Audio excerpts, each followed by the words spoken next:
வேற level எக்ஸ்ட்ரானரியான episode வந்திருக்குன்னே சொல்லலாம். Miss பண்ணாம ஃபுல்லோடையும் கேளுங்க. இந்த வீடியோ பிடிச்சிருந்துச்சுன்னா லைக் பண்ணி நம்ம சேனல் கண்டினியூ ஆதரவு வந்து தாங்க. மயில் வாகனத்துக்கிட்ட வந்து கேட்குறாங்க. நான் அவரை சந்திக்கணும்னு தான் நினைக்கிறேன். இப்போ என்ன பண்ணுறது மாமா அப்படின்னு சொல்லும்போது, நீ யாரை சொல்கிற? கார்த்தியை தான். எனக்கு தெரிஞ்சு நான் அவரை காதலிக்க ஆரம்பிச்சிட்டேன்னு நினைக்கிறேன். நீங்கள் தான் எனக்கு உதவி செய்யணும். அவரை எங்கே பார்க்கலான்னு எனக்கு சுத்தமாக ஐடியாவே இல்லை. சரி, நான் கேட்டுட்டு வந்து சொல்கிறேன்னு சொல்லிட்டு அந்த இடத்துல யோசிக்கிறாங்க. கார்த்தியை வந்து எங்கே பார்க்கலாம் அப்படின்னு சொல்லிட்டு கார்த்திக்கே வந்து ஃபோன் அடிச்சு, சரி நாளைக்கு நான் மியூசிக் கம்பெனிக்கு தான் போகிறேன், ரேவதியை அழைச்சிட்டு நீங்கள் அங்கே வந்துடுங்க சரிங்களா? ஏன்பா சும்மாலாம் வந்து போக முடியுமாப்பா? உன் கம்பெனிக்கு வரணும்னா ஏதாவது காரணம் இருக்கணும்ல. சரி, சுவாதி நல்லா பாடுவாள்ல, சுவாதிக்கு நல்லபடியாக ஒரு ஆப்பர்ச்சுனிட்டி வந்து வாங்கி தரதாக நீங்களே வந்து சொல்லுங்கள். அதுக்கப்புறம் சுவாதி பாடின கேசட்டு எல்லாத்தையும் எடுத்துகிட்டு கம்பெனிக்கு வர சொல்லுங்கள், நான் பார்த்து பேசிக்கிறேன். சாக்கு தானே, ரேவதியும் நான் நல்லபடியாக வந்து பார்த்த மாதிரி இருக்கும் அப்படின்னு சொல்லும்போது, சரிப்பா சூப்பர் ஐடியா அப்படின்னு சொல்லிட்டு இருக்கிறப்ப, ஏம்மா இப்போதாம்மா வந்து எனக்கு ஒரு யோசனை வந்து தோணுச்சு. ஏன் கார்த்தியை அவரோட கம்பெனியில் நம்ம போய் பார்க்கக்கூடாது? கம்பெனியா? எந்த கம்பெனியில்? நீ வீட்டுக்கு வாமா, ஏதாவது ஒரு வழி பறக்கும் அப்படின்னு சொல்லிட்டு இருக்காங்க. அந்த இடத்துல ஒரு ஆட்டோவில் வந்து அனௌன்ஸ்மெண்ட் பண்ணிகிட்டு இருக்காங்க. இது மாதிரி அபிராமி குரூப் ஆஃப் கம்பெனியில் நாங்கள் இது மாதிரி பின்னணி சிங்கரை வந்து தேடிக்கிட்டு இருக்கோம் அப்படின்னு சொல்லும்போது, ஏம்மா அதை கொஞ்சம் நல்லா ஒரு வாட்டி கேளு. ஆமாம், ஏதோ ஒரு கம்பெனியில் வந்து பின்னணி சிங்கரை வந்து தேடுறோன்னு சொல்லிகிட்டு இருக்காங்க பாடகரை. இப்போ என்ன, அது வேறு யார் கம்பெனி இல்லைம்மா, கார்த்திக் கம்பெனி தான். மாமா எனக்கு பாடலாம் தெரியாதே மாமா, நான் என்ன பண்ணுறது? உனக்கு பாட தெரியாது, ஆனால் சுவாதி நல்லா பாடுவாள்ல, அவளை வச்சு நம்ம ஏன் அந்த கம்பெனிக்கு போகக்கூடாது? நீ எப்படி இருந்தாலும் கார்த்தியை தானே காதலிக்க போகிற. அப்படி இருக்கிற சூழ்நிலையில் நீ ஒரு சாக்கை வச்சுக்கிட்டு அங்கே போகலாமே. மாமா சூப்பர் ஐடியா கொடுத்துருக்கீங்க மாமா. சுவாதியை எப்படி இருந்தாலும் நான் பேசி நான் அவளை வந்து கலந்துக்க சொல்கிறேன். நிச்சயம் சுவாதிக்கு ஒரு நல்ல ஆப்பர்ச்சுனிட்டி உண்டான மாதிரியும் இருக்கும். அதே போல் நானும் அப்பப்போ வந்து பார்த்த மாதிரியும் இருக்கும். சகல பிச்சிட்டிய சகல, யாருக்குமே எந்த விதமான சந்தேகமும் வராத அளவுக்கு சூப்பராக வந்து பண்ணிட்டியேங்கிற மாதிரி யோசிச்சுட்டு இருக்காங்க. அப்பன்னு பார்த்து சுவாதி, எனக்கு உன்னால் ஒரு காரியம் உண்டாகணுமே அப்படின்னு சொல்கிறாங்க. என்ன ஆச்சு? நான் ஒருத்தரை லவ் பண்ணுறேன். அச்சச்சோ, என்ன நீ ஒருத்தரை லவ் பண்ணுறியா அப்படின்னு சொல்லி அந்த இடத்துல நம்ம சுவாதி வந்து கேட்குறாங்க. கார்த்தின்னு பேர் சொன்னோன்னே, ஓ கார்த்தியை தானா, சரி சரின்னு சொல்லும்போது, மயில் வாகனம் அப்படியெல்லாம் சொல்லாதேன்னு கஞ்சாடியாக வந்து பேசுகிறப்ப, யார் அவர்? அதெல்லாம் இருக்கட்டும், அவர் கம்பெனிக்கு தான் நான் உன்னை நாளைக்கு கூட்டிகிட்டு போக போகிறேன். உனக்கு பெரிய ஆப்பர்ச்சுனிட்டி வந்து நான் வாங்கி தர போகிறேன். ஓ சூப்பர் சூப்பர். என்னக்கா, எனக்கு ஆப்பர்ச்சுனிட்டி வாங்கி தரேங்கிற பேரில் உன் ஆளை நீ பார்க்கறதுக்காக போறியா? ஏய் மாமாவெல்லாம் அப்படியெல்லாம் வந்து பேசாத, மரியாதை கொடுத்து பேசணும் சரியா?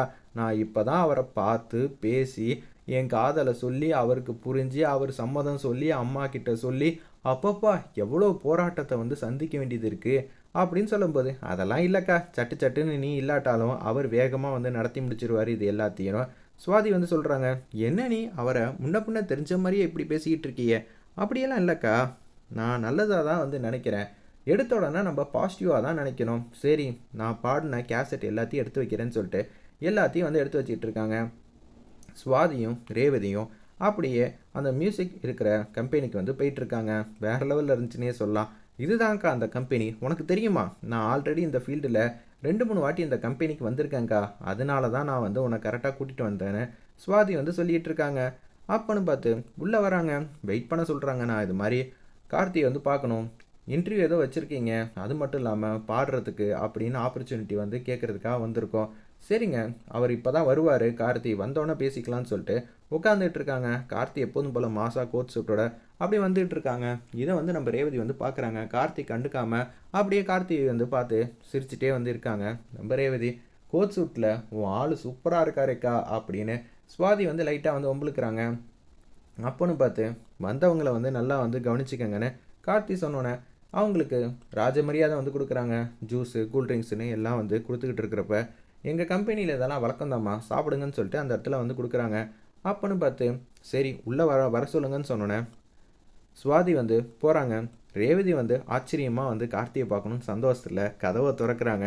கடவுளே, என் தங்கச்சிக்கு நான் ஆப்பர்ச்சுனிட்டி வாங்கி தரது எனக்கு ரொம்ப முக்கியம்தான். அதை விட அவர் என்னை பார்த்த உடனே காதலிக்க ஆரம்பிக்கணும், அதுவும் ரொம்ப முக்கியம். கடவுளே, நீ தான்ப்பா எனக்கு துணையாக நிற்கணும், பிள்ளையாராப்பா அப்படின்னு சொல்லி சாமிகிட்ட வேண்டிட்டு அப்படியே வந்து உள்ளே வந்து வராங்க. அந்த இடத்துல கார்த்தியை பார்த்தோன்னே கியூட்டாக அழகாக வந்து சிரிக்கிறாங்க. நம்ம ரேவதி, வாங்க வாங்க வந்து உட்காருங்க. கார்த்தி வந்து அவங்கள சேரில் 2 பேரையும் உட்கார வைக்கிறாங்க. அதாவது மாமா அப்படின்னு சொல்லும்போது, என்னது மாமாவா? இல்லைல்ல, நான் சாமியை வந்து கும்பிட்டேன் அப்படின்னு ரேவதிக்காக வந்து சமாளிக்கிறாங்க நம்ம சுவாதி. என்ன வேணும்? நாங்கள் இது மாதிரி உங்கள் அட்வர்டைஸ்மெண்ட்டை வந்து பார்த்தோம், ஆட்டோவில் வந்து சொல்லிட்டு போனாங்க, என் தங்கச்சி நல்லா வந்து பாட்டு பாடுவா, அவங்களுக்காக நீங்கள் ஒரு சந்தர்ப்பம் கொடுத்தீங்கன்னா நல்லா இருக்கும். நீங்கள் நல்லா பாட்டு பாடுவீங்களா? உங்களுக்கு தான் தெரியுமே சார்னு நம்ம சுவாதி வந்து பேசுகிறாங்க. ஆமாம் ஆமாம், ஆல்ரெடி 2 3 வாட்டி வந்திருக்கீங்களே, சரி இந்த வாட்டி நீங்கள் நல்லா பாடுவீங்களா? இந்தாங்க என் தங்கச்சி பாடின கேசட்டு அப்படின்னு சொல்லி சுவாதி கொடுக்க பார்க்கும்போது ரேவதி அப்படியே வந்து வாங்குறாங்க. நான் கொடுக்குறேன் சுவாதி, நான் தானே இங்கே பெரியவ, நான் கொடுத்தா தான் நல்லா இருக்கும்னு சொல்லிட்டு அப்படியே கார்த்தி கையை பிடிச்சிட்டே வந்து கொடுக்குறாங்க. கார்த்தி வந்து கியூட்டாக அழகாக வந்து சிரிக்கிறாங்க. அந்த இடத்துல உங்கள் பேர் என்னங்க அப்படின்னு சொல்லி கேட்கும்போது, நீங்கள் உங்கள் தங்கச்சிக்காக இவ்வளோ சூப்பராக வந்து பேசிகிட்டு இருக்கீங்களே அப்படின்னு சொல்லும்போது, ரொம்பவே சந்தோஷங்க அப்படின்னு கார்த்தி வந்து பேசுகிறப்ப, கார்த்தி என்கிட்ட பேசிட்டாருன்னு ரொம்ப ஹாப்பியாக வந்து ரேவதி இருக்காங்க. நான் இங்கே வந்தது எதுக்காக? இவளுக்காவையா? இல்லை எனக்காக. நான் எப்படியாவது உங்களை காதலிக்கணும் இப்படின்னு தெரிஞ்சிருந்தா நான் வந்து சூப்பராக எல்லாத்தையும் வந்து கற்றுக்கிட்டு இந்த கம்பெனிலேயே வந்து ஜாயின் பண்ணியிருப்பேனே. இப்போன்னு பார்த்து கற்றுக்கலாம் லேட் ஆகும் போலையே அப்படின்னு சொல்லும்போது, உங்களுக்கு இந்த ஃபீல்டை பற்றி எதுவும் தெரியுமான்னு கேட்குறாங்க. இல்லை என் தங்கச்சிக்கு மட்டும்தான் தெரியும். ஓகே அப்படின்னு சொல்லிட்டு அந்த இடத்துல ஃபார்மாலிட்டிக்குன்னு கேசட்டை வந்து போட்டு அப்படியே வந்து கேட்டுக்கிட்டு இருக்காப்புல நம்ம கார்த்தி. சூப்பராக இருந்துச்சுன்னே சொல்லலாம். பரவாயில்லம்மா, சில பல விஷயந்தான் மாற்றணும். நீங்கள் அந்த ரூமுக்கு வந்து போயிட்டு வெயிட் பண்ணுங்கள், நான் உங்களுக்கு பாடுறதுக்கு ஆப்பர்ச்சுனிட்டி தரேன் அப்படின்னு சூப்பராக வந்து சொல்கிறாங்க. சரின்னு சொல்லிட்டு சந்தோஷமாக வந்து இருக்காங்க அந்த இடத்துல. அப்போன்னு பார்த்து ரேவதிக்கும் சந்தோஷம் தாங்கலை. என் தங்கச்சிக்கு இவ்வளோ நல்லபடியாக வந்து நீங்கள் கௌரவப்படுத்துவீங்கன்னு நினச்சி கூட பார்க்கல. உங்கள் தங்கச்சிக்கு இருக்கிற திறமைக்கு ஏதாவது ஆப்பர்ச்சுனிட்டி கண்டிப்பாக நாங்கள் எங்கள் கம்பெனி சைட்லேருந்து தருவோங்க அப்படின்னு கார்த்தி வந்து சொல்கிறாங்க.